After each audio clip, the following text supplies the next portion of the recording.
ओम शांति। 3 मई 2025 के बाबा के मधुर महावाक्य। बाबा कहते, मीठे बच्चे, तुम अभी शांति धाम सुख धाम में जाने के लिए ईश्वरीय धाम में बैठे हो। ये सत का संग है। यहाँ तुम पुरुषोत्तम बन रहे हो। तुम अभी शांति धाम सुख धाम में जाने के लिए ईश्वरीय धाम में बैठे हो। ये सत का संग है। यहाँ तुम पुरुषोत्तम बन रहे हो। प्रश्न, तुम बच्चे बाप से भी ऊंच हो, नीच नहीं, कैसे? बाबा कहते, तुम बच्चे बाप से भी ऊंच हो, नीच नहीं, कैसे? उत्तर, बाबा कहते, बच्चे, मैं विश्व का मालिक नहीं बनता, तुम्हें विश्व का मालिक बनाता हूँ। मैं शांतिधाम ब्रह्मलोक का मालिक बनाता हूँ। मैं ऊंच से ऊंच बाप तुम बच्चों को नमस्ते करता हूँ, इसलिए तुम मेरे से भी ऊंच हो। मैं तुम मालिकों को सलाम करता हूँ। तुम फिर ऐसे बनाने वाले बाप को सलाम करते हो। ओम शांति। धारणा के लिए मुख्य सार। इस ब्रह्म मुख वंशावली, हम ब्रह्म मुख वंशावली ब्राह्मण हैं। हम ब्रह्म मुख वंशावली ब्राह्मण हैं।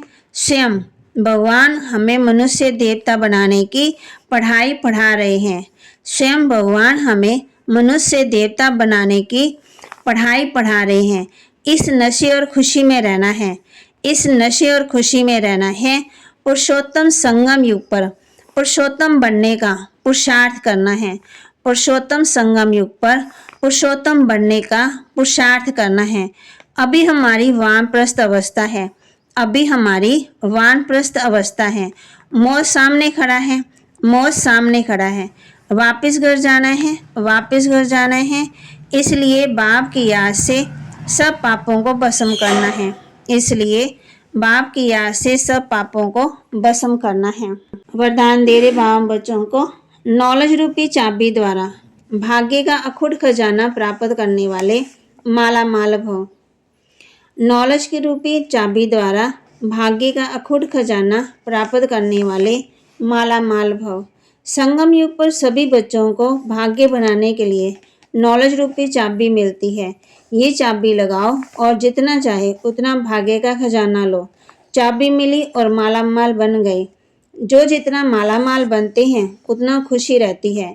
ऐसे अनुभव होता है जैसे खुशी का झरना अखुट अविनाशी बहता ही रहता है। वे सब खजानों से भरपूर माला माल दिखाई देते हैं। उनके पास किसी प्रकार की अप्राप्ति नहीं रहती। स्लोगन, बाप से कनेक्शन ठीक रखो तो सर्व प्राप्तियों की करंट आती रहेगी।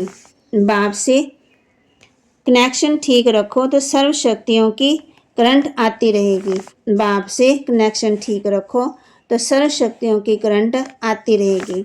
अव्यक्त इशारे, रूहानी रॉयल्टी और प्योरिटी की पर्सनैलिटी धारण करो। जितना पवित्रता है उतनी ब्राह्मण जीवन की पर्सनैलिटी है। अगर पवित्रता कम है तो पर्सनैलिटी कम है। ये प्योरिटी की पर्सनैलिटी सेवा में भी सहज सफलता दिलाती है। लेकिन यदि एक विकार के अंश मात्र है तो दूसरे साथी भी उनके साथ जरूर होंगे। जैसे पवित्रता सुख शांति से गहरा संबंध है, ऐसे अपवित्रता का भी 5 विकारों से गहरा संबंध है। इसलिए कोई भी विकार का अंश मात्र ना रहे, तब कहेंगे पवित्रता की पर्सनैलिटी द्वारा सेवा करने वाले। तो बाबा ने आज हम बच्चों को कहा है, सो सिवाय के बाप के सिरताज कोई नहीं बना सकता। अभी तुम कहते हो ना शिव बाप भारत को हेवन बनाते हैं, तो बाबा कहते तुम वानप्रस्थी हो। कहते भी है ना, मूत पलिती कपड़ धोए, तो रावण नरक बनाती हैं। अब बाप समझाते, मैं 5000 वर्ष के बाद आता हूँ। भारत को अविनाशी खंड माना गया है क्योंकि यहाँ ही शिव बाबा का अवतरण होता है। भगवान सभी का बाप है। वह एक ही बार भारत में आते, कब आते हैं? पुरुषोत्तम संगम युग पर। सतयुग में ऐसे नहीं कहेंगे कि झूठी माया, झूठी काया, झूठा संसार है। सचखंड की स्थापना बाप करते हैं, झूठ खंड की फिर रावण बनाते हैं। तुम आत्मा बिंदी हो, तुम्हारे में 84 जन्मों का पाठ नोंदा हुआ है। हम आत्मा कैसी हैं ये कोई नहीं जानते। बाप को ही रास्ता कहा जाता। भारतवासी शिव जयंती मनाते हैं लेकिन जानते नहीं कि शिव है बाप। शिव के आगे अक्क के फूल, गुलाब के फूल भी चढ़ाते हैं, अर्थ कोई नहीं जानते। कृष्ण के मंदिर में अक्क के फूल नहीं चढ़ाते हैं, वहाँ बहुत खुशबूदार फूल चढ़ाते हैं। ये ईश्वर का धाम है, शांति धाम। तुम बच्चों की बुद्धि में है कि हम पुरुषोत्तम संगम युग पर हैं। बाप आकर के हमें उत्तम से उत्तम बनाते हैं। तो बाबा के महावाक्य को लाइक करें, शेयर करें, सब्सक्राइब करें और अपने जीवन में धारण करें। ओम शांति।